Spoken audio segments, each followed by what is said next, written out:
The first to die by the killer's gun was 18-year-old Donna Loria last July. 6 months later, Christine Freund became his second victim. He struck 6 times, and police say they're nowhere near solving the case. In 77, Son of Sam was running around and shooting people. Everybody was scared to death. In 1977, we had soaring murder rates. We had a city that was really gripped with every form of crime. The city was dirty. It was experiencing an epidemic of arson. It was covered in graffiti. The city was so broke that city services had been cut back profoundly. They laid off 5,000 cops. They closed firehouses. They laid off thousands of teachers. Nobody knew from day to day whether the Big Apple would become the bankrupt apple. You had to really hold on to your purse. There was an element of danger, but it was also wonderfully sleazy.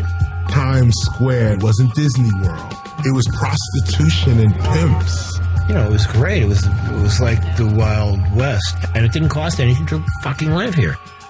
1977 was the year of the 25-hour citywide blackout that led to massive looting and in fact, the largest mass arrest in the city's history.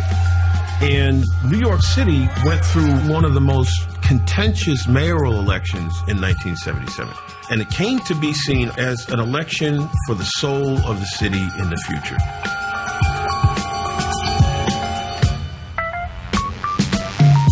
People were confused, disillusioned, afraid. All of these emotions were spawning all kinds of music. That was the year that disco exploded in New York. Back in 77, we took hip-hop from the South Bronx, brought it into the club. We never thought it would blow up like it did. Yeah, 1977 was a big year for punk rock. There was a buzz at CBGB's. Everybody wanted to sign punk bands. It was no coincidence that during this period of really kind of ultimate decay for New York, it was an incredibly exciting place to be. It was free, it was open, you felt like you could do anything you wanted. Most people thought that New York City's great days were over. My attitude was, fuck them.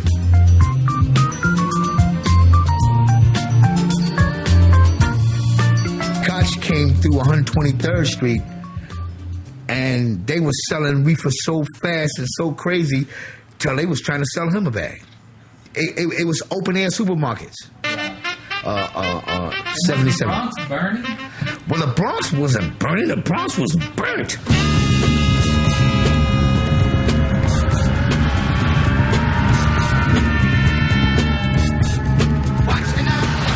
I mean, it was deteriorating like at a rapid pace, man. I mean, so fast, whole areas was just wiped out, man. Gangs really controlled areas, and a lot of times things would happen and the police wouldn't even show up. The gangs gave kids this sense of cohesion in what was otherwise, for many of them, a completely chaotic world. Most of the people's parents, they were struggling, they were broke. You know, they had 2 jobs or no job, or they were strung out themselves on drugs. So a lot of these kids were monitoring their own life. You know, they were going to high school and they were out, you know? They were on their own, basically. And the only positive thing we had was music.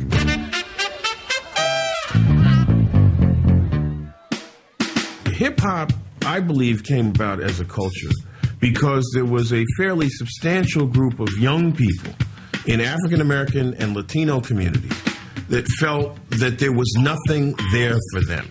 The public school system, because of the fiscal crisis at that time, had abandoned most music programs throughout the city. You know, you couldn't belong to a marching band in your high school if your high school didn't have one. You couldn't go to a rec center if you didn't have a rec center. We didn't have something that really belonged to us, you know. Everybody had their own movement, you know, and 77 was actually a breakout showcase year for hip-hop. I went to a Bambaataa party, and I was totally blown away. Something about seeing that music channeled out that way definitely appealed to me. You would follow the vibration of the music, and you would arrive at the block party. You would see some people doing graffiti writing on the wall live. And there would be people with cardboard boxes out doing b-boying. The center of the party would be the DJ. Yeah. Early on, of course, you had people like Hollywood and Chief Rocker Busy B and Lovebug Starsky. But Africa Bambaataa is the godfather of hip-hop. Come down, baby. I came out of the street gang movement that we had at the time, which was called the Black Spades. And my area of the Browns River Houses, we had a center where I used to play music, and many of the youth started feeling the energy of these DJs, these breakers. So I went out there and started transforming the street gangs into something positive, and it was the culture called hip-hop. He comes out of the gang culture, gets an epiphany, and begins to organize in his community. Africa Bambaataa did an unbelievable job with, getting all the youth and the gangs together to try to not be violent, to do it through music. The party that he gave resonated throughout the neighborhood and then soon throughout the Bronx. From then on, that's all I wanted to do. Kaz actually took the initiative, you know what I mean, and told me, listen, man, do this with me, you know what I mean? And once I got behind the turntables, it was something that was overwhelming, something that actually took over.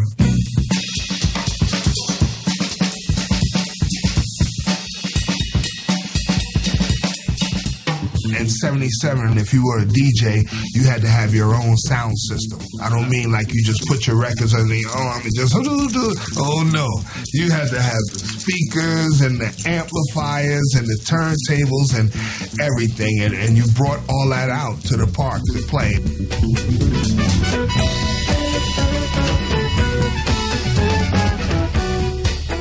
We were kids, we were teenagers, and we really didn't have that kind of money. I was lucky because I had a few dollars saved in the bank that my father had left me, and I had to convince my mother once I knew that this is what I wanted to do, hey, Ma, I need that money. You know what I mean? I found what I want to do. I don't want to go buy sneakers with it. I want to buy some DJ equipment. I want to be a DJ.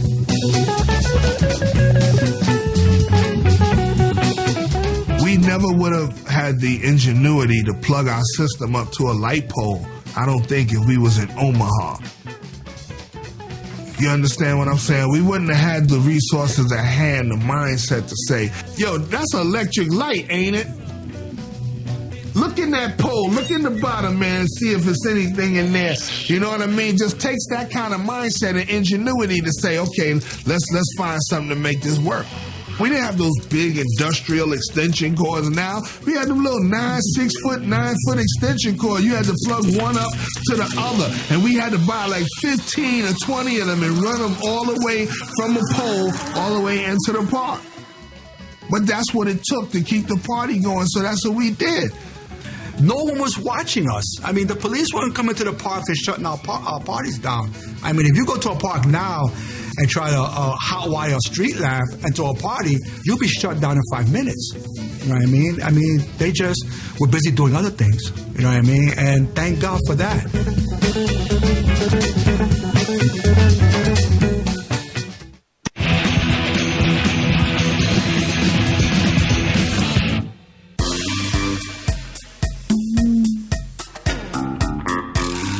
In 1977, New York City was a great place to be if you wanted to be wild and promiscuous. Before AIDS, you could fuck on stage in Times Square. There were literally 1,200 streetwalker prostitutes from 34th Street to 50th Street and 8th Avenue. 42nd Street was a mess. You wouldn't take your wife and walk with your family on 42nd Street. You really wouldn't. Times Square was anything goes. It was a neighborhood where hustlers intersected with tourists, and the tourists came out on the bottom end of that deal for sure. In Times Square, you had the Broadway theater, but you had side by side with that porno establishments, massage parlors, some 200 of them all across 42nd Street. It was girls, girls, girls upstairs, take a ticket, you know, black beauties, check it out, check it out. I went to a movie premiere called Deep Inside Annie Sprinkles, and people were jumping up, giving people standing ovations after sex scenes. When you went and saw porn, you saw it on a giant screen. I mean, the penises were like 150 feet big, you know. Lots of bushy pussies. Men had pubic hair up to their navels. Times Square now, compared to Times Square then, is to go from something that was X-rated and dangerous to something now that's G-rated. I don't think it's bad just because I saw how bad it was. The people of this city know and understand the tremendous problems we had in the last 3.5 years. In 1977, New York City went through one of its most contentious mayoral primaries in its history. Several polls say any of the 4 candidates could make it. They are Bella Abzug, Mayor Beam, Mario Cuomo, or Congressman Koch. Morning, everybody. I'm Ed Koch, running for mayor. At a televised debate the other night, someone threw up high at Mayor Beam. Watch. Please, everyone, please sit down. I remember Abe Beam being probably the most ineffective mayor we ever had. New Yorkers just didn't give a damn about him. In some ways, many New Yorkers didn't give a damn about the city because we felt that, the city wasn't the city that we knew. It was a shell of its former self. It was really a moment when the city wanted someone who was going to kind of be tough and get tough, and who was also going to lift the spirits of the city, lift the morale of the city. Mayor Abraham Beam is in big trouble. His principal opponent is the lady in the floppy hat, Congresswoman Bella Abzug. One of the things you have to know about all the polls, they not only show that I'm leading, but they also show that of all the candidates, only one person has been regarded by them as the leader. Bella Abzug was charismatic. She was New York with that hat and that accent and the flamboyant gestures. But now you have a situation where the city's going to hell in a handbasket. The country doesn't care. And could Bella Abzug lead the city out of such a grim and dark period?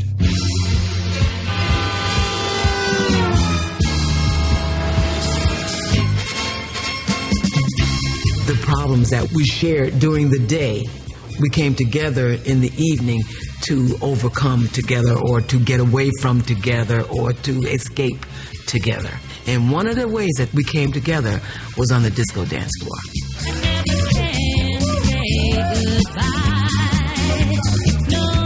In 1977, disco came into the mainstream, and it was an outgrowth of several factors that all came together at the same time. One was the emancipation of gay people, which created an explosion in the gay community of clubs that were opening up, and the visibility of being an out gay person, which had been very clandestine, been very underground before that time.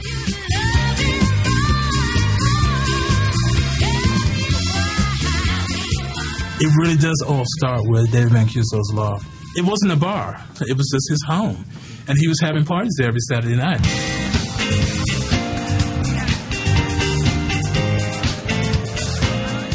The first time I saw David Mancuso, he's in this dark booth, and all you see are his eyes and his beard and his hair. And so it actually looked like Jesus was in there playing records. In the front of the room, by the front windows and stuff like that, he kept the Christmas tree up year-round with presents and toys and stuff like that, and there was a rocking horse and stuff like that underneath it to kind of make people always feel like, it was Christmas every time you came in there, because it really did. The Loft started on Broadway at Great Jones, and in 1977, Soho was a vast wasteland. People would look at you like, what are you, crazy? You're not talking about going down to Prince Street or going down to Crosby Street. Going to the Loft for the first time, I was 16. I had rough times at home. And so I got out of the Bronx and straight to Manhattan. There's always one person that feels like the odd man out, or the odd girl out, if you will. You feel like the black sheep, or you're told you're the black sheep. You feel alone to a certain degree. Well, that's the way I felt until I went to the Loft. And I realized that there were more people in the world just like me. And so it made me completely comfortable. It's the first time I'd actually just completely let everything go. You had guys who were 15, 16 years old, thrown out of their houses the day they had the guts enough to tell their parents that they were gay. Well, where did those people have to go? The one place where those people had to go was the Loft, where they were accepted for who they were. Just the freedom, it spoke volumes about who and what I was, and that was it. I was hooked.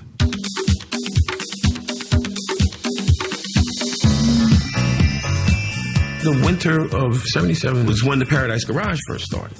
The garage was having construction parties.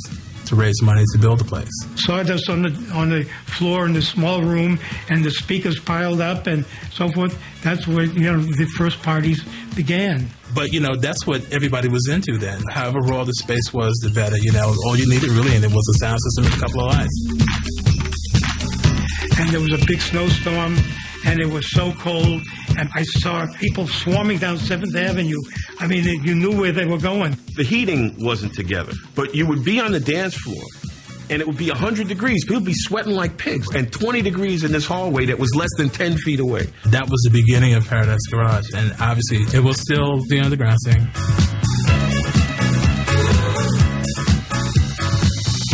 The garage was a little bit different from the loft because as it began to expand into the straight community, it began bringing in a much wider variety of people.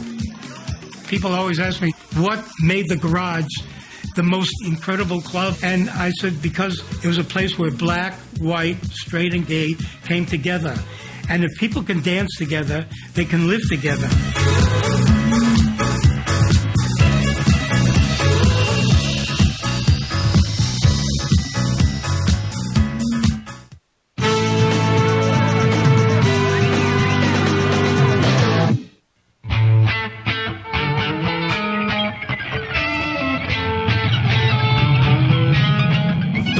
Side was really scary. It was bombed out. You got to remember, 1977, was a time and a place. And in New York City, on the Lower East Side, I mean, there were burned out buildings that they just left that looked like, these facades of destroyed ruins in Germany at the end of World War II. It was a part of town that was considered very undesirable.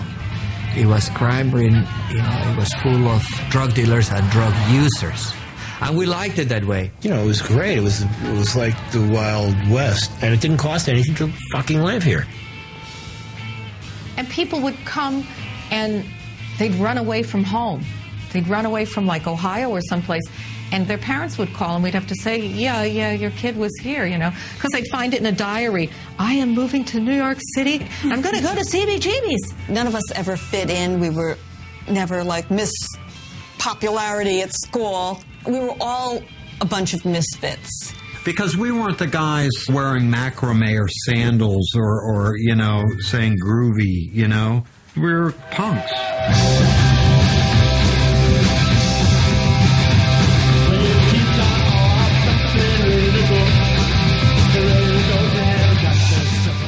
Punk was becoming a scene around the same time that disco was reaching its apex. But you'd be coming out of the loft, and suddenly you see a bunch of people coming in another direction. And it's like, wow, what club are they coming out of? And you realize it's another group of people going to another space. I started hanging around down at CBGB's because there was a buzz around that things were starting to happen. CB's was just like going into somebody's crummy basement, and there were big stuffed, easy chairs, and Hilly had these dogs that would crap all around, and it was very, very funky. Hilly Crystal was the man that owned CBGB's. He basically was, I won't call him a failed country and western singer, but he was a pseudo. He wanted to be a country and western singer. I figured I got to have something that stands for what I want to do, which was CBGB, Country Bluegrass Blues, and OMFUG. And other music for uplifting gormandizers. Hilly only had one rule about bands and CBGBs was that they had to write their own songs. Because at that time, most bands up until then had played cover songs. So it was always new, it was always interesting, it was always very different. So one night, it could be some crazy loud people. The next night, it could be some experimental jazz people. The next night, it's somebody with a fiddle and a tuba. The next night, it could be 5 loud guitars. You never knew what to expect. Everybody was looking for this kind of rawness and not, trying to get away from the overproduced sounds. And I don't know, specifically, I think every band had their own little direction.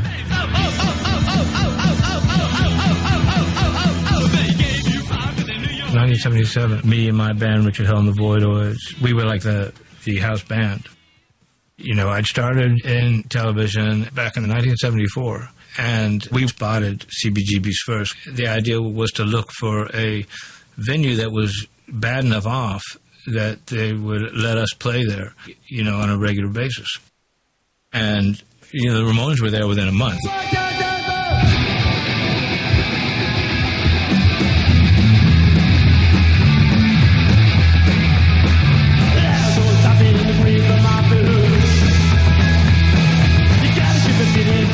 The downtown scene was vital to what actually became the Ramones.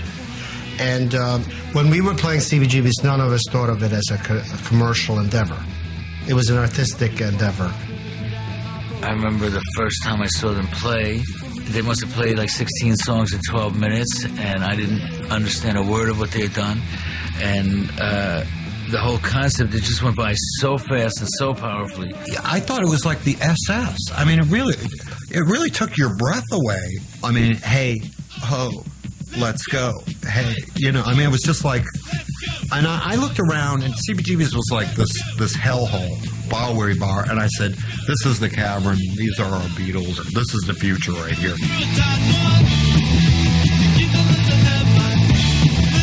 When people saw us, they realized that what we were doing was making music from the way we felt rather than from necessarily virtuosity.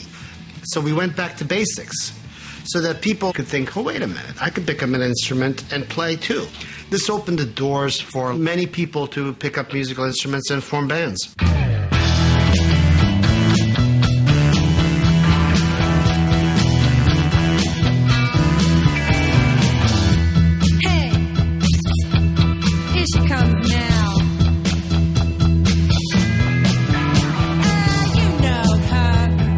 In 77, the people who went to CBGBs were mostly musicians. One night television might be on the stage, but in the audience would be Blondie and the New York Dolls and the Talking Heads and the Miamis and the Ramones and so on. And then the next week the Ramones would be on the stage and the Talking Heads would be among the other people in the audience.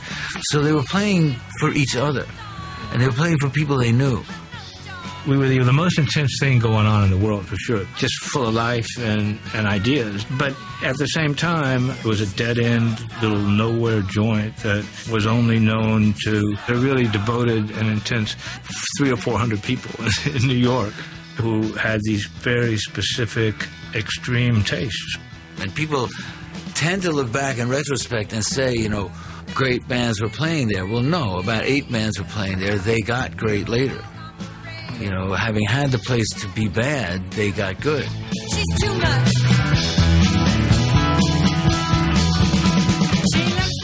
Went to CBGB's with Junebug, God bless him. We went down there one time, and I walked in there and looked around, and I said, this ain't the place for us, man. It's like if you ever been in a situation where everything looks like it stops and everybody just goes, and we went back to the safety of the Bronx. I'll tell you, we went back to the safety of the Bronx. It's the same energy, that punk movement and the hip-hop movement uptown. Punk was the next generation rockers saying, that's too tame, or that's like our mom's music. And that's where the frenetic energy of punk came from. At the same time, we took the hottest parts out of records that already existed and kind of pumped them up. And you know what I mean? That adrenaline that created hip-hop up in the Bronx. In 77, we went to this big rap show in the South Bronx. It was completely a new thing to me. There was no separation between the audience and the stage. Everybody was just, running on stage and doing a few lines and jumping back into the crowd. That was just so exciting. It was great. And I was the first to invite the punk rockers, the white people, who wasn't nervous to come to a black Latino area and party with the people. Most people thought it was going to be chaos, racism, fights and everything. When we put that music on, the music took control and became universal, and everybody just partied like we was partying on the mothership. 77 is when hip-hop started coming into its own. Because at that time, you used to have the DJs battles in the parks where both groups would play at the same time. And it'd be like a sound clash, and whoever had the loudest system would overrule. In 77, Where's he goes and he starts, and sets up a battle against Bambaataa. Now, it wasn't me. Because Wiz was always the one like, yo, let's go battle them, yo. Let's go get them. Let's go battle them. Back in those days when you DJ'd, you know, there was a lot of player hating. There was a lot of animosity, you know what I mean? And they wanted to get at you, and they would talk a lot of trash. You know what I mean? There was a lot of trash talking back in those days. I mean, that's part of hip-hop, too, you know what I mean? We come in there with the most equipment that we could find, piece together. You know what I mean? Odds and ends, speakers, you know, from here and there and everything. And we think we're ready. We go in there. So I have the nerve to put on We Will Rock You by Queen. So I put it on, and it comes on, and it's like, doom, doom, cha, doom, doom, cha, doom, doom, cha, doom, doom, cha. You know what I mean? I'm here like Mr. Biggs, who was an MC for Bambaataa, got on the mic and bellowed, Casanova, turn up your system. We can't hear you. I'm like, okay, try to crank it up. Said, doom, doom, cha, doom, doom, cha, doom, doom, cha, doom, doom, cha. He was like, Casanova, we still can't hear you. This is what it sounds like. Put on the same record. Boom, boom, cha, boom, boom, cha, boom, boom. Yo, we just like, okay, grab the wires. Let's really, you know what I mean? Let's just start unplugging shit. Like, yo, let's get out. Oh, my God. It was, that was like one of the most humiliating things, but it was another one of those life lessons, man. And another thing that we survived in 77. You know what I mean? That could another crew or another group, that would have been the end of them. You would have never heard of them again. They was done. They would have been done. But I pop up like toast, man.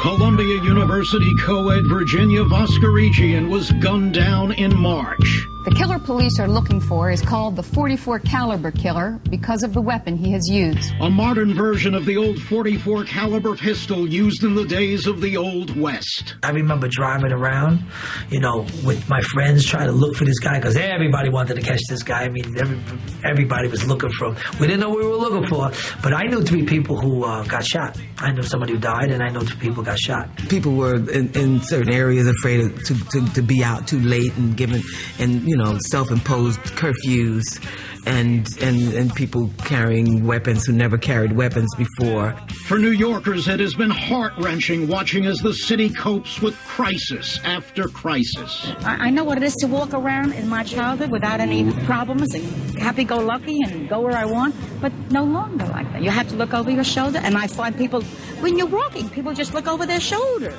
With a serial killer on the loose, crime has become a central issue in the campaign. A recent poll shows that Congressman Ed Koch and his tough stance on crime has moved ahead, while former frontrunner Bella Abzug has dropped to a distant third. The city was in the dumps. It needed law and order. And Bella was more about, come on, let's be nice. And Koch was more about, if he comes into your neighborhood, I'll smash that son of a bitch. That was an era of survive and enjoy yourself. And Studio 54 was this unbelievable island where nothing mattered other than feeling good. The person that helped start Studio 54, a woman named Carmen D'Alessio, was originally a loft member. Then she went to Steve Rubel and Ian Schrager, who were actually doing a party at a place called the Enchanted Gardens in Queens. When they saw the project of the studio and I, with my enthusiasm, described what I envisioned, they got enthusiastic and they decided to go for it. 77 was the year that everybody wanted to learn to disco dance. They wanted to learn to do the hustle. They wanted to get into Studio 54. They wanted to be part of that glamour. The Studio 54 was bigger than most clubs. It was built inside a theater, so it had a balcony. It had the bridge over the dance floor that would come out on rollers, and so there was people dancing on the dance floor and over the dance floor, and there were lights above the dance floor that would come down into the dance floor. And it had a Coke spoon swinging into the nose of a half moon. It was like part of the design of the club. Any idea that would go through my mind to make it more spectacular, they would go for. When Bianca Jagger celebrated the birthday, we conceived the idea of Lady Godiva on a white horse. So we had this girl stark naked on a white horse with her gold braids all the way to the floor. And then Bianca got so enthusiastic about this that she just jumped on top of the horse and went around the dance floor. This grabbed the attention of all the photographers. And before we knew it, it was all over the world. You never knew who you were going to see in the basement of Studio 54. I remember once, I hadn't really paid that much attention to the person that was sitting to my left. And the gentleman next to her tapped her on the arm and turned to her and handed her a joint. She took it from him, very expertly, I might add. And when she handed it to me, I looked in her eyes, and I realized that I'm looking to the eyes of Lillian Carter, the mother of the President of the United States of America. I went there, yes. It was just bizarre. And inside were underage girls dancing in men's tailored shirts without anything else, and lots of very decadent-looking people doing decadent things. It had youth, booze, drugs, and hormones all combined. I definitely saw people going at it up in them balconies, I tell you.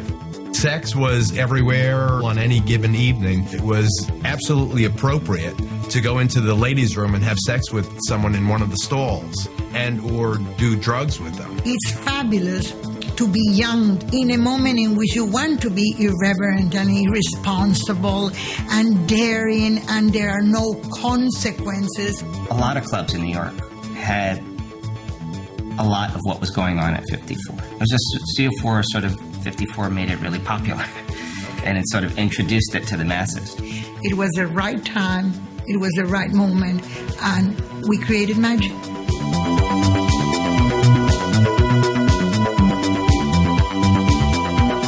We were dead set against disco at Punk Magazine. In fact, John Holmstrom wrote Death to Disco in the first editorial of Punk Magazine. But now I listen to disco and it doesn't sound that bad. You know, it's like, ooh, how do you like it? How do you like it? Yeah. I'm sorry.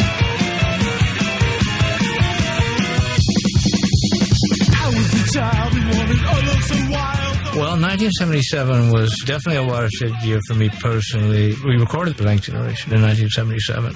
It was really thrilling, you know, doing that, making that record, and none of us had ever been in a recording studio before. So we were on top of the world, you know, and we had a real big following at CBGB's, and, you know, the stuff was starting to break around the world. I think Richard Hell, I think he wanted to be successful. I think he wanted to be a rock star. When I first heard Blank Generation, I thought that that was going to be the anthem for the generation. And I remember when my daughter was born, all that was going through my mind was, I was saying, let me out of here. It's such a gamble when you get a face. I was saying, let me out of here before I was even born. It's such a gamble when you get a face. It's fascinating to observe what the mirror does, but when I die, it's for the wall and I've set a place. I belong to the blank generation. When punk started, A&R people, the record labels, would say, these people can't play. What a bunch of junk. All of a sudden, a song starts selling in Australia, and it was a song called In the Flesh. That was the tip-off that there was something happening.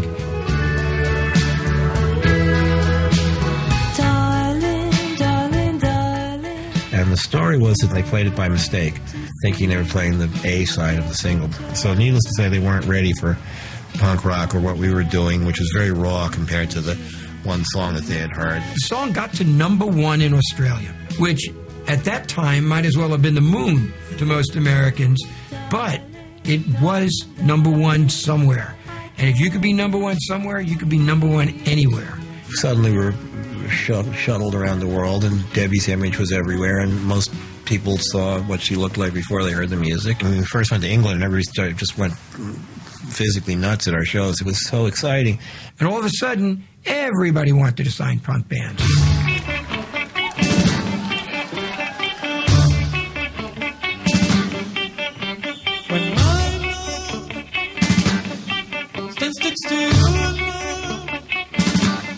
There was a huge buzz on the Talking Heads. In fact, Joey Ramone was the first person to tell me about them. And I went down at CB's, and I'm standing out there, and all of a sudden I hear, "When my love stands next to your love," and I said, "What is this?" This music was so hypnotic.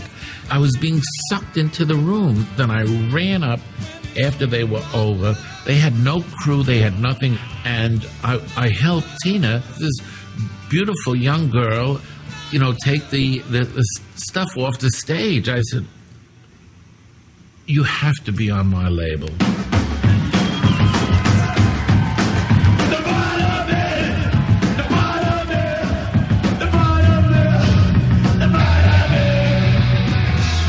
'77 is actually a landmark year for CBGB.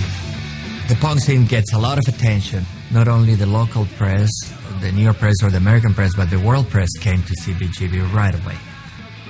We had as many as 600 people inside CBGB for a Ramones show. Somehow you used to see like 2 or 3 layers of people. People standing on the ground, then people standing on chairs, and people standing on the railings. So it's like, the Bowery is on fire. 1977 is a seminal year. It opened up a whole new world of music to people, and it opened the eyes of an industry that needed the new Elvis. And then comes along this collection of people in this small venue, and they're creating change.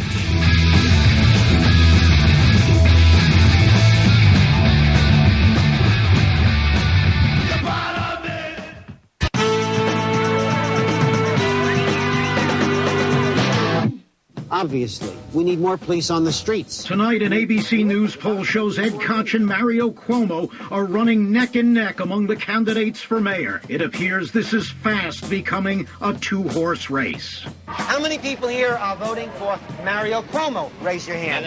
Nobody? How many people here are voting for Ed Koch? Yay! Okay. Mario Cuomo, New York's Secretary of State, is the hand-picked candidate of the governor. Mario Cuomo's the governor's little boy? Say it again. Say it again. Cuomo jokes about being prepared for a TV talk show. The Maker Man looked at me and says, "I take this as a personal challenge." Mario Cuomo was a young, vigorous guy from Queens who now says to Ed Koch, he's not married. He's from Greenwich Village.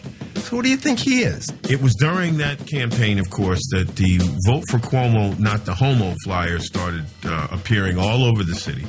Although no one ever got Ed Koch to come out publicly, even to this day. But it was the low point of homophobia in New York City politics. It was a scurrilous campaign, and there were lots of people who believed I was gay and voted for me, lots of people who didn't believe I was gay who voted for me, and most people didn't care, and my attitude was, fuck them. There's been mudslinging from both the Koch and Cuomo camps, and with only weeks left until the primary, anything could happen.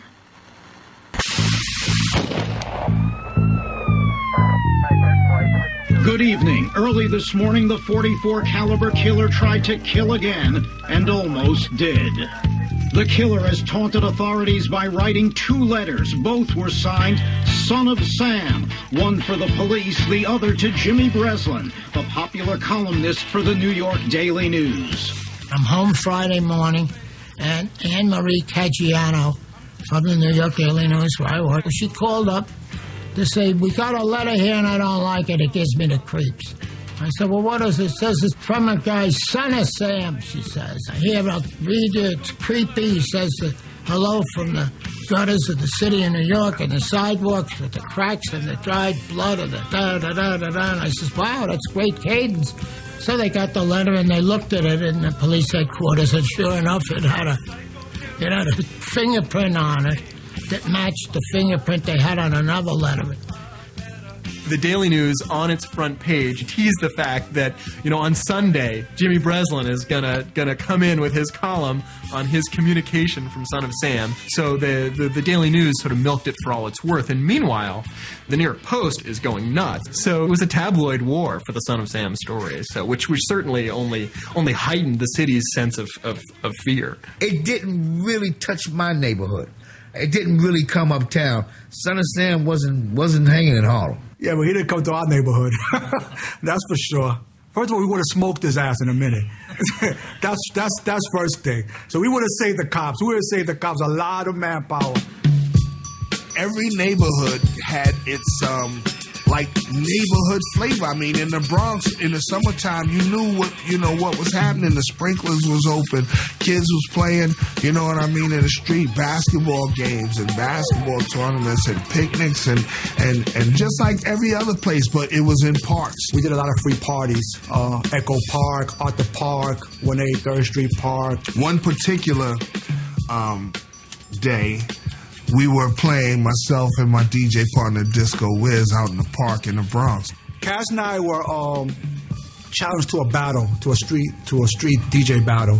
Just like any other day, we were at 183rd Street in the park between Valentine and Raya. So we kind of hot-wired the street like we always did, and got the juice, got the party going and everything. So we come on, right? So we ready, you know what I mean? I put the turntable, got my records ready. I put the first record on, and I know that as soon as people hear this, they're going to go, wow. So boom. Energy is flowing. Record is going, right? I grab the next record. I bring it in.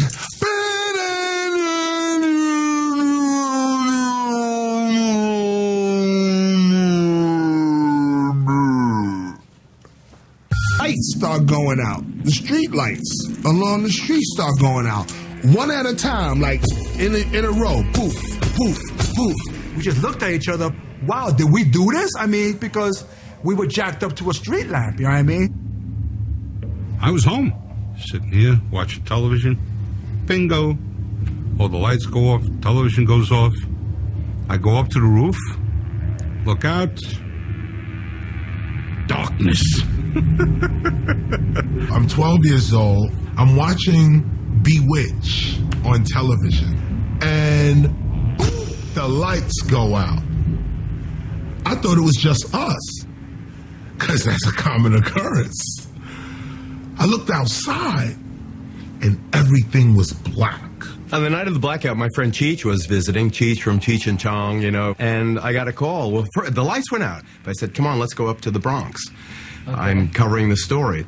Oh, I was in the middle of a blowjob with a client at Caesar's Retreat, and all the power went out.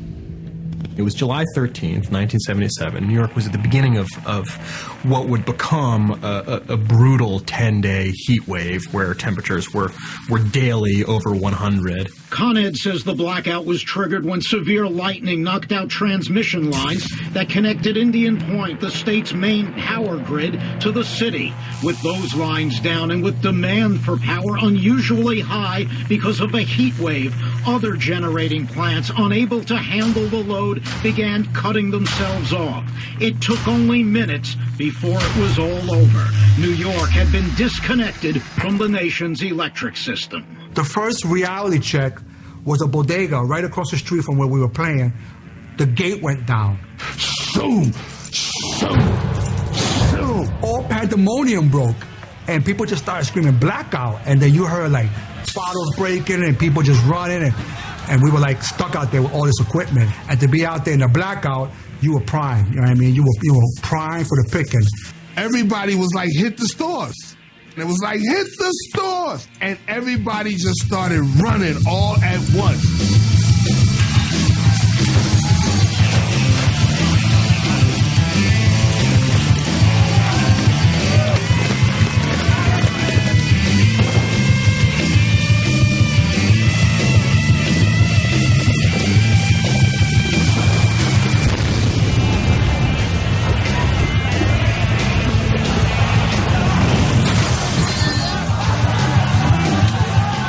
some started running towards us. Me and Wiz, we had other ideas. Okay, we pull out the guns. We like, no, run that way. Okay, don't run this way. Run that way. Wiz stayed with the equipment, and I proceeded around the corner because there was an electronics store, the Sound Room, and they had DJ equipment in there. And this is my first time admitting this, telling this story, but yes, I did sneak in there, help crash the gate down, and crawl in and pull out a Clubman 2 mixer. But like I said, couldn't just say I'm going to be a DJ. You needed equipment. And that's all I really, wanted. I wasn't trying to loot, everything I could find. Before that blackout, we had literally just maybe 4 or 5 legitimate DJ crews. The next day, the very next day, it sprung this whole revolution of DJs.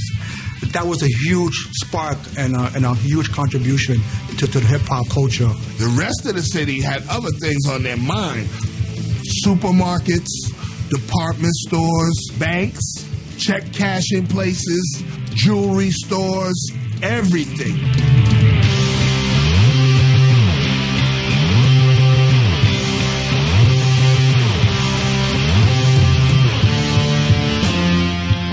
Police department was very low because there had been layoffs and pay freezes. So when they got the call to start showing up for work the night of the blackout, a lot of them were not inclined to do so.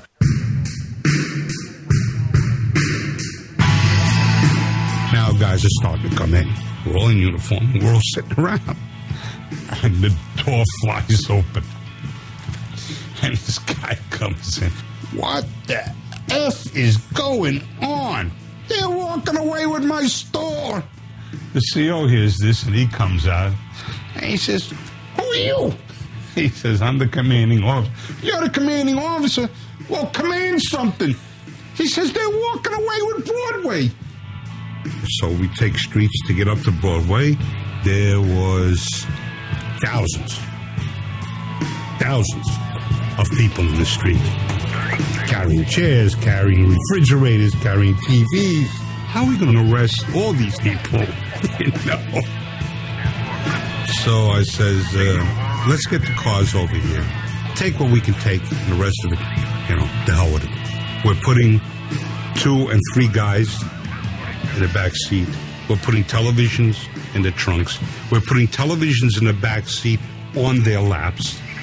Sometimes we're putting 2 guys in the trunk, closing the trunk, and transporting him to the precinct.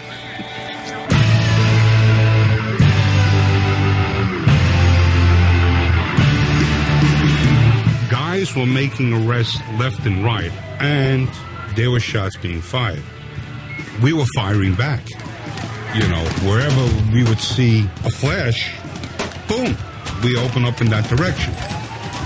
We were saying, we need more ammo.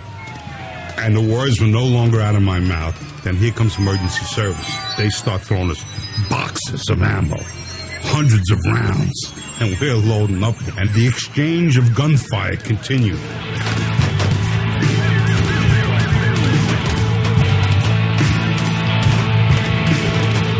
I remember getting on top of a bus. I started yelling to the crowd. I said, the world is watching and cool down. Everybody's got to go home. The lights will be on soon. Everything's going to be okay. I never figured that even as hard on its luck as New York was, that the veneer of civilization was that thin, that people who were marginal people or even in their regular lives law-abiding people suddenly became this crowd of anarchists in it for themselves. The Jekyll and Hyde personality came out, and people that you would never expect, housewives, some of them. I mean, not all by any means the minorities either.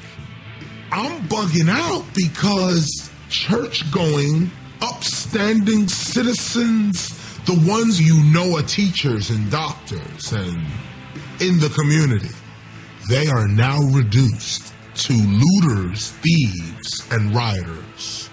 I was shocked. I was afraid.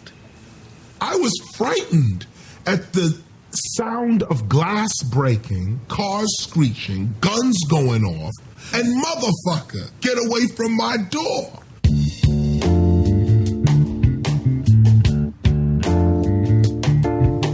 was all over. I said to myself, my God, how many bodies are they going to find? They didn't find a single body. Not one. They talk about the riots, but the fact of the matter is very few people were killed, if any, were killed during that time. People weren't turning that violence outward toward, they were doing violence to property. And they were doing violence to property specifically because they had problems with the people that owned the property. Most people went to bed that night really not knowing what was happening around them. So people woke up the next morning, and I think there was this sense of shock. The power was still out. And the other problem was that the police had arrested thousands of people, and there was nowhere to put them. They had to open the tombs, I remember. A prison that had been closed for many years, and people were getting bitten by rats and stuff because that place had been closed for so long. What's going on? My mother sat me down. She said, son, when there is no light, man is reduced to animal. I began to look at people deeper than what they were showing me on the outside at age 12. It's when I became a man. People's actions, were brought on by their conditions. The message to the city is that we need help here. We're doing bad. There's nothing here for us. There's no jobs. We're housing, health care, nothing. You know what I mean? We at the end of our rope. We are just surviving by a threat.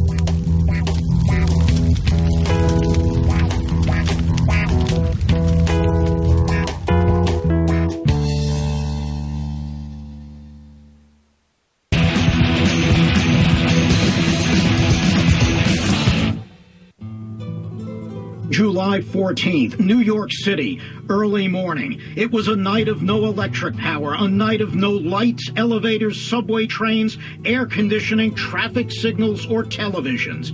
What the city did have in the dark streets was a wild outburst of crime, arson, looting, mugging, and 1,000 false fire alarms. I think it's really disgusting, It makes you really want to throw up when you look at what's happened. And we got to live here. There's no place for us to go. Take out everything. I lost all my money. I worked about 10 years for this. I lost everything. I can't talk. Everything is gone. Everything. The cops were inadequate, didn't have enough of them. And I urged Mayor Beam to ask for the National Guard. And I meant it. I don't think you should be able to destroy the property of other people with impunity, particularly the people who lived in Brooklyn who owned stores. They were poor themselves. As New Yorkers get ready to vote, Mayor Abraham Beam is in big trouble. I know that I'm not usually known for any public exhibitions of temper, but I want you to know I'm damned angry. A. Beam is an incompetent mayor. Should never be reelected. And he can't run a second-class candy store, and that's the way he's run New York City. That election came to be seen, I think, as an election for the soul of the city in the future, because there was this whole feeling that the people that ran the city had lost completely any control they may have had. Mr. Mayor, what should have happened here if police saw looters in this man's store right in front of them? What should they have done? Obviously, one would answer that they should have arrested the person. But I think we ought to find out what the answer was. Well, this man was here. What happened? The police said, stay outside, let them take what they want, you'll get hurt. You had the feeling that if the lights went out again, that everything you had was up for grabs. Your possessions, your family, the sanctity of your space. And Koch was ruthless in his perception of the anxiety that New Yorkers suffered and his prescription for fixing it. How am I doing? I need your help. Yes. Am I going to get your help? Yes. Thank you. Look at where we agreed. One, the death penalty. The Son of Sam issue rises to the top in the summer, as does the blackout. The city is gripped with crime. It has these extraordinary events. And it was really at that point that Koch became the death penalty candidate for mayor. That's when he seized on it, and he would whisper to people, I have to do it. It's the only way I can get in. In the tight race, Koch has taken a narrow lead and gained the endorsement of the New York Post and Daily News, while Mayor Beam, suffering a dramatic dip in approval after the blackout, struggles to bring calm to a city in turmoil. The people of this city know and understand that we can improve the quality of life here in our city. We had soaring murder rates. We had a city that was really gripped with every form of crime. And, you know, the quality of life violations would never even occur to anybody. The quality of life was supposed to be violated. Ice Swingers, we're Larry and Mary, co-owners of Plato's Retreat, the only on-premise swing club in New York. We're a couples-only private chartered club. On our premises, we have 3 separate air-conditioned swing rooms, 2 whirlpools, disco music, and a lounge area with sofas and pillows. There is absolutely no pressure at our club. Larry Levinson created Plato's Retreat. He was a slob. He was a coke user. He was a these, them, and those kind of dummy of a guy. He and his wife at the time had little swing parties. It was in the air privately, and somehow they parlayed that into a public club, the first so-called swing club, and soon to become the most successful one ever. You might go to Plato's Retreat, and you'd look into the orgy room, and there'd be literally 100 people. A sea of naked bodies having sex. This was at the height of the disco era. So Plato's was indeed like a disco. Plato's Retreat was like Studio 54 in the sense that it was also cost-free. No AIDS, no addiction, no law enforcement interference. Sex is good, sex is great. Sex with anonymous strangers allows you to fulfill fantasies that only a multimillionaire might otherwise be able to. I would go to Plato's Retreat, and everyone went there for the sex. Sometimes the coke. I wasn't a big drug user, but I went there for the buffet. Very good buffet. I personally like the buffet better than sex at Plato's Retreat. I think people were really interested in sexual exploration. And seeing 200 couples having sexual intercourse on the big mattress, it was paradise. It was sex at its best, and I was part of it. Larry Levinson, what made you organize, originate Plato's Retreat? Couples that want to be free-thinking, free-living adult couples. They don't believe in monogamous relationships. They would rather get involved with other people, but together with their spouses. You do it in public view, and you mix it up with strangers. Isn't there something very sick about that? It's certainly not sick. It is a victimless activity. Why is it? No, I find it revolting.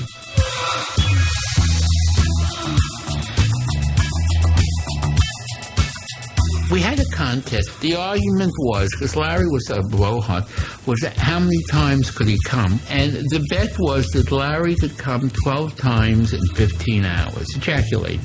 I didn't think he could do it. Very quickly, there was $10,000 in a pot betting against that. He was like a machine.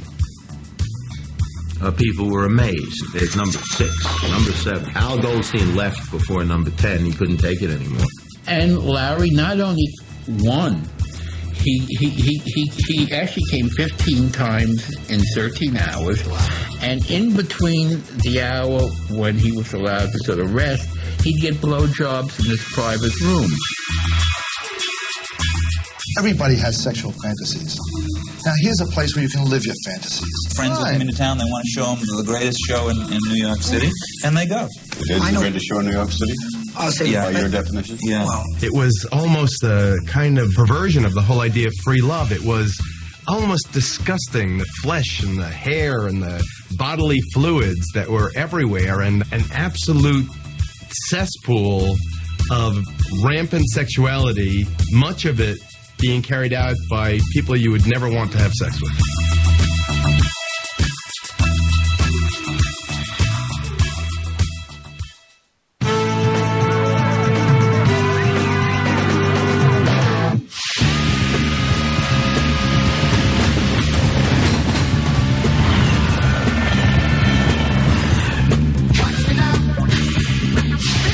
1977, you had maybe 10 to 15,000 riders just blasting all over the city. You had every train covered with the most beautiful murals.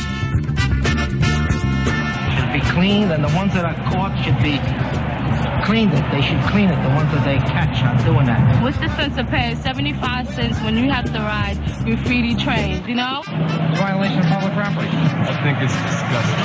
You should at least get somebody to clean up the damn place. We move 3.5 million people a day. They have right to. I think a lot of the artistic expression became ultimately destructive, and I think graffiti is a good example of that.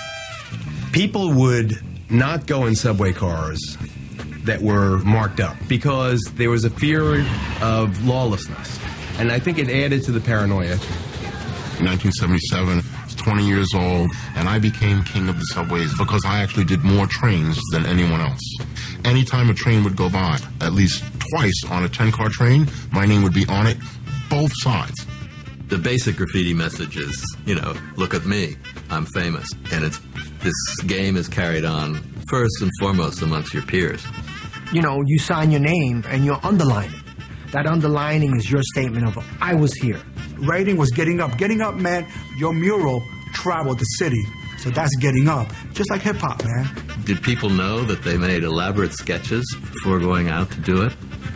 And that they blew these things up, projected them onto the trains in their minds, and did them on the trains in the dark with the proportions all correct on this huge canvas. You wake up, the parents are asleep. 2 in the morning, you actually slip out of the house, go out, and you would go inside the tunnel. Everything is pitch dark. And you can see what you're doing, but it's very dim. You actually get a feel for being in that environment, and you can't see anything, but you can still create something like this that's like flawless in the dark. Even though at any moment you can get pinched by the cops coming from any direction, so you have to be alert all the time. What they learned was how exciting it was to get your piece up and to see it ride. But then they learned that if they didn't do it over and over again, they just disappear. So you had to be dedicated. I knew that I wanted to create, and I needed to have the tools to do that. And I guess more frightening to me was actually getting paint. And at that time, we were all advanced as kids. We were advanced in the guerrilla warfare tactics. And you would steal spray paint. You flip your Lee or your Wrangler jacket over your shoulder. At the time, the baby diapers had the big safety pins. There was none of that Pampers stuff. You put the safety pin in the center of the sleeve, and then you would fill the sleeves up with spray cans, and it just looks like you're just carrying your jacket over your arm. So, of course, you would get 6 cans of paint, 3 in each sleeve, and you would do that. At the end of the day, you still had 20 or 30 cans of paint, and you could go nuts all summer. They're saying that the kids run the subways, that the system is out of control, and that graffiti is a symbol of that. Nah, I ain't running the system. Hell yeah. I'm bombing the system. Wow, how is this all coming out in a city that's so corrupt and broke, and there's this beautiful thing coming out? So I was fascinated by that, and that's why I rode my cars, to watch people walking into the cars or people walking out, or maybe from the corner of their eyes, like looking over and peeking from the wall, from their journal all the times, and just like, whoa, they were like in this secretive festivity, like watching this stuff and being part of a celebration. My cars, I call them celebrations. Even though we had the city fathers struggling against it, trains would pull into the station and people would applaud. It was just there would be some really great pieces, but there's always a big, debate on what's art and what should be where. Well, I love Warhol's phrase, art is anything you can get away with. I love that.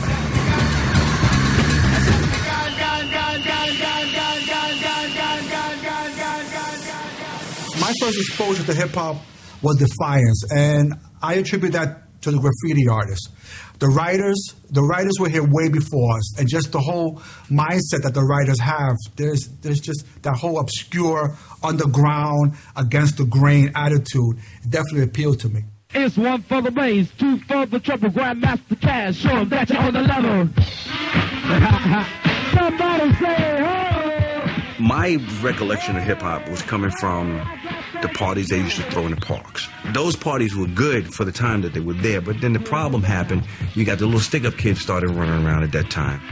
Gangs and gunshots, and people didn't want to party in the parks no more because somebody was always winding up getting hurt. To bring a whole sound system out to the street, you have to have a lot of moxie and a lot of balls, you know what I'm saying, and a lot of backup, because you can get your stuff taken completely at any time, and a lot of people did get their stuff taken. A lot of people got their parties shot up, you know what I mean? When the fever came about and we decided, well, let's take hip-hop from the streets, bring it indoors, provide security, provide a controlled environment, and see where it goes from there. God knows we never thought it would blow up like it did. The Fever is the last untold story of hip-hop. All the rappers have a story in the Fever. Russell Simmons' story, Curtis Blow's, Mr. Magic, Grandmaster Flash, Heavy D did his first show there, Run DMC did their first show there, Beastie Boys all got their first break at the Fever. Hello, Bugstar Ski at the Disco Fever every Monday night. Check them out. Right about now, Notorious 2. Like this. My father went and opened up a club for me in '76. The grand opening was Disco Fever, and my father wound up putting a white DJ in the club. And he wasn't working out. But I noticed every time this other DJ leaves and G gets on, the crowd is just picking up. Now, the night's supposed to be ending, but the energy level of the crowd is picking up. And he's rhyming over the records. And I'm like, what the hell is he doing?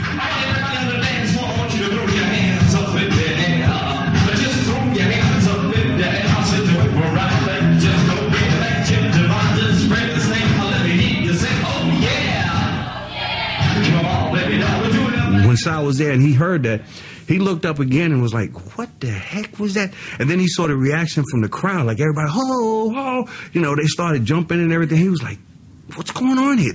I had my dentist come in there. He's a white guy. And then I had a lawyer. And then I had a pimp. And then I had a hooker. And then I had a drug dealer. And then I had a bank robber. But at that point, they were all as one. Nobody was thinking about nobody as anything different. Who had more money, less money? Who was more dangerous? Who wasn't? Who was afraid? Who wasn't afraid? At that point, everybody was just having a good time because of this rhyming over the music.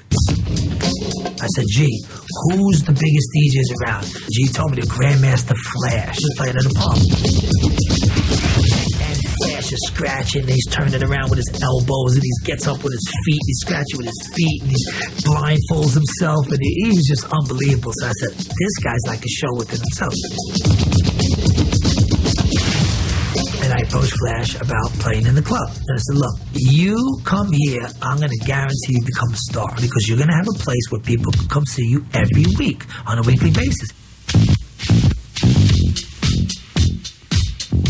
So here it is. It's going to be the first hip-hop night. Grandmaster Flash at the Fever on a Tuesday.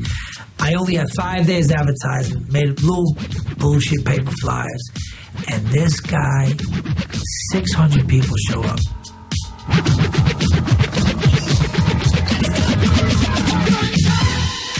And the gimmick was $1 to get in, $1 a drink. And we ran that night. I mean, we ran around like chickens without a head, but it was such a big thing. And the kids got the word out, and it just blossomed from there. Now everybody's talking about it. Holy shit, the Fever's packed. There's 1 million people over there. But it was teenagers, you know? And we knew we could pack the kids in. And when we started allowing them to come in with sneakers, that was it. 600 people again the next week. And then it was just every week. And then I had to make more revenue because we needed bounces because it was getting wild and it was too many people. So what I came up, I was the first one to do $1 to get in because I didn't want to change the dollar, but $5 for sneakers. But everybody wore sneakers. But if you wore shoes, you got it for $1.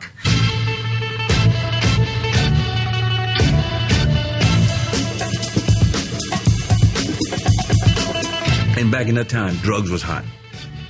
Cocaine, dust, angel dust was real prevalent.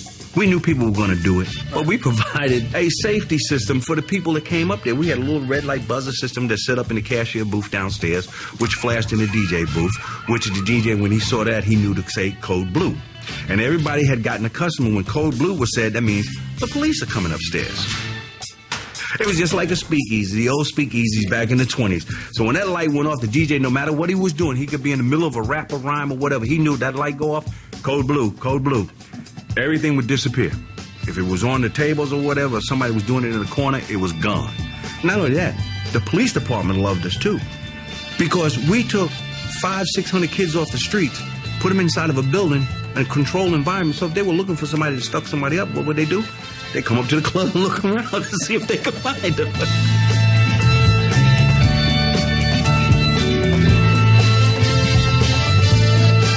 Grandmaster Flash, who got discovered at the Fever, just got inducted into the Rock and Roll Hall of Fame. And you know what? That says it all.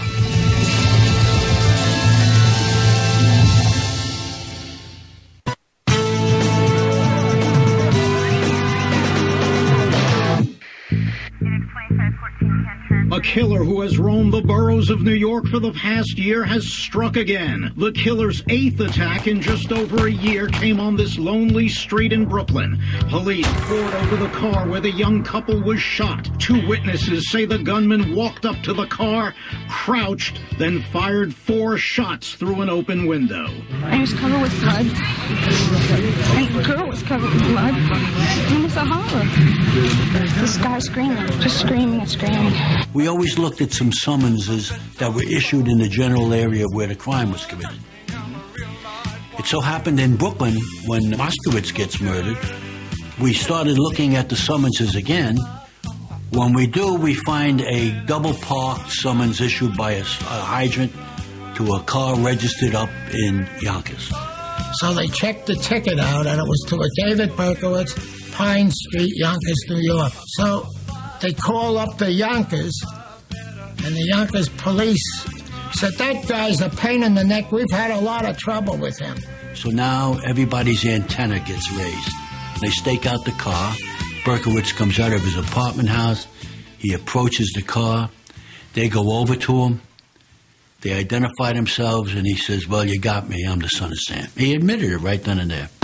This is the man police say is the .44 caliber killer. Young, dark-haired, almost chubby. They found hundreds of rounds of ammunition and 2 more guns, including a machine gun that detectives said Berkowitz planned to use in his next attack, which they said was planned for a Long Island disco. In the end, it was something as simple as his $25 parking ticket that led police to the killer. Which leads to the joke that in New York you can get away with murder as long as you don't park at a fire hydrant. He wore a fake smile as police moved him around the city today, from arrest to booking to court, finally to a mental ward. And I'll never forget, I was in a club that night, the night he got caught. And I couldn't believe the joy of how everybody was hugging and crying, and I mean, guys, strangers, all hugging and kissing each other. It was like the biggest relief and celebration, and then it was all uphill after that. It's 3 a.m. this September morning, and still at Studio 54, people crowd the doors, hoping to get in. Studio 54 became, in 1977, this unbelievable island where nothing mattered other than status and feeling good. Nothing. Most places you could expect to just at least get in. You know, with Studio 54, there was this big crowd of people standing around outside who couldn't get in. And so that made it a bit more exclusive if you did get in.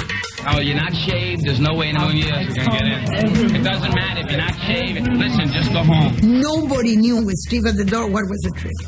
He would just pick them up randomly. He would stand at the door and people would, Steve, and he would pick somebody and then take their $20 and put it in his pocket and send them past the gate where they would actually pay to get in. One night there was a couple that had just married and they were in a honeymoon and they had decided to go to the studio. He decided that he could go in, but she wouldn't. And he walked in and left her outside. I mean, it was like crazy. Playing God. Once you got in, and it wasn't anything that was spoken, but it was the sense you got that everybody thought they were special because they were able to go to Studio 54. And that bothered me. The idea that I'm better than anybody else because I'm here. And look at me, I'm standing next to Liza Minnelli. Or look at me, aren't I wonderful? I'm here with all these people. And it was something that I think they encouraged because it made them an extraordinary amount of money. There was some party, and we drove over to Studio 54, and we all climbed out, and they wouldn't let us in. It was Debbie, Harry, it was me. You know, you think they'd let Blondie in, you know? I never went to Studio 54 that much. It was all about, rich people. Bianca Jagger and all that stupid crap. The velvet rope syndrome just became the norm after a while. We tended to stay downtown.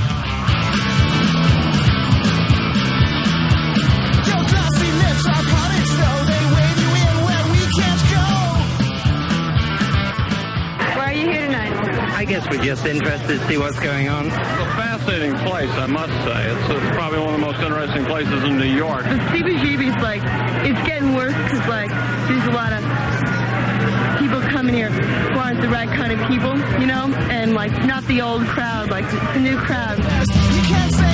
77 at CBGB's, the bands were complete opposite reactions to the disco period, studios, 54s and that stuff. But once everything got going, it just became pop music all over again. I mean, the Ramones, Talking Heads, Blondie, Richard Hell. I think they got better with their commercialization. It became a business.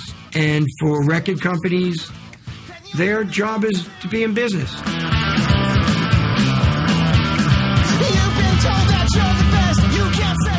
This was a time when the British were getting involved in coming over and seeing what was going on at CBGB's and then feeding it back with their own take on it.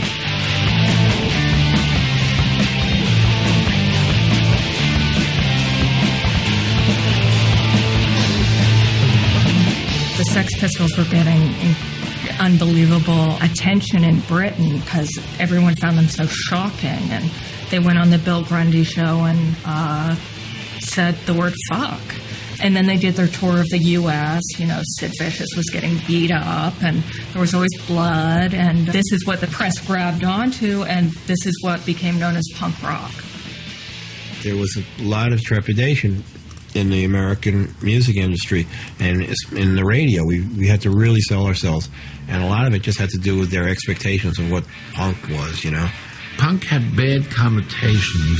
So I tried to come up with a different phrase than punk, and because New York had been rather dormant in the years before all this action started taking place on the Bowery, I called it the New Wave.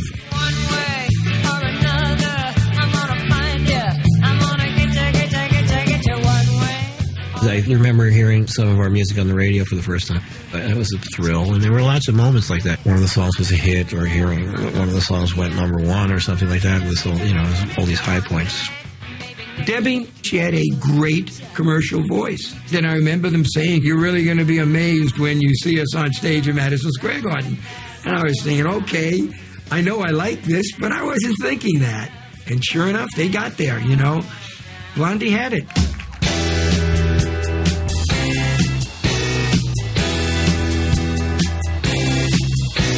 The Talking Heads are another real example. The most imaginative, interesting music played by people whose imaginations at the time even exceeded their ability to execute it. But it didn't matter. And they made hit records. We had just finished our best album, Rocket to Russia, and we went on tour. We thought this was going to be the record to break us. We do 2 European tours, 151 shows is what I call the beginning of the non-stop world tour.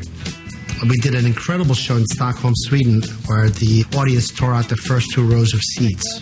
And when I heard that, I said, oh my God, we're getting famous.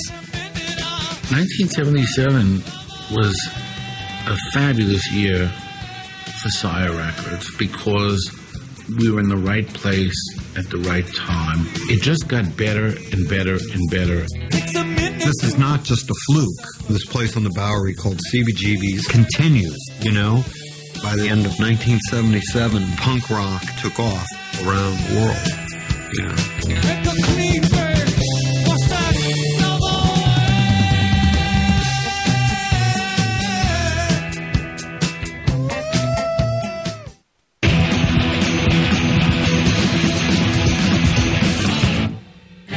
It was a moment that I don't think will ever exist again in New York City, and that's probably a good thing. It was almost like Rome was burning and you wanted to get in your last lay before the walls fell down.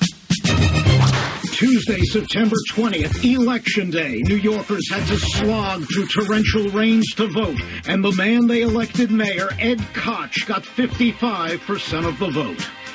Koch served 3 terms. He really did an excellent job. He saved the city. I did bring the city back to fiscal stability, and I gave the city back its spirit, so the people who lived here were once again proud of being New Yorkers.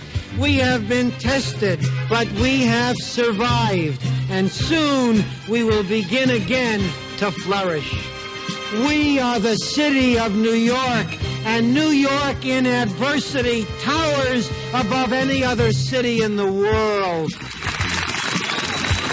So the city has changed, but 1977 was a very, very pivotal year. A lot of what we see in music and popular culture now, the seeds were sown back in that period. There's something about these moments where everything seems so dark and everything seems to be decaying. That's often when kind of great art is born.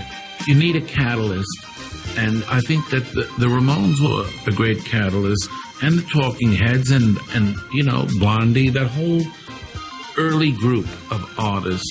All these groups were important because they laid the foundation for what was to become punk rock, alternative music, new wave. Now it's indie. At the end of the 77, Saturday Night Fever came out. Being such a popular movie, it took that concept of disco and made it mainstream. And that's when really all these record companies started signing, anybody that could sing. The Avon lady had a disco record, they'd sign her and put her out and throw all this money at her. And the public, by and large, was just beat over the head with it to the point where people just couldn't take it anymore. It seemed to accelerate and then disintegrate at the same time. There was like all this disco, and then anti-disco. What came out of it dying was house music. When you got people like Madonna doing a house record, everywhere in the world, house music is pop. Well, basically, they didn't think hip-hop was going to last. It's 2007 now, and it's still here and growing stronger. Hip-hop has done a lot for our people. And when I mean our people, I mean, minorities in general. Imagine a world without hip-hop right now. Imagine if this would never occurred. I mean, we'd all be breakdancing to bluegrass music. I mean, who knows? I mean, right? It's something that just the constellations were aligned the right way. Physically, the city today is such a changed place. We've seen over the years those empty lots are now decent housing, and something was changing in the communities in which crime is so prevalent. And some of the credit for that should go to those communities themselves and how they got themselves together. If you go to the Bronx or even the West Side, the Lower East Side, half of Brooklyn, buildings that were abandoned by landlords in 1977 are now yuppie condos with views that are selling for hundreds of thousands, if not millions of dollars. Living in New York now, you feel safe. The city is cleaner than it's ever been, but it feels a little bit dull. It's Indianapolis is all it is. There's no life to this. I want to see whores on 42nd Street. I had enough of this. People coming in from the... You don't even know what a whore looks like. From the suburbs. From the suburbs to see the Lion King. I like the city better when it was sleazy. I don't think big cities should be safe for women and children and families. It's just not good for the arts,